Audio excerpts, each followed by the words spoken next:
എന്റെ കല്യാണം കഴിഞ്ഞതിന്റെ പിറ്റേന്ന് ഞാൻ വലതുകാലം വെച്ച് അടുക്കളയിൽ കയറിയപ്പം അമ്മായിയമ്മ അരി വടിച്ചോണ്ടിരിക്കുകയാണ്.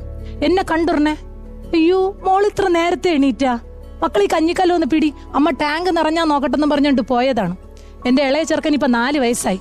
ഞാൻ ഇപ്പോഴും ആ കഞ്ഞിക്കലം പിടിച്ചോണ്ടിരിക്കുകയാണ്.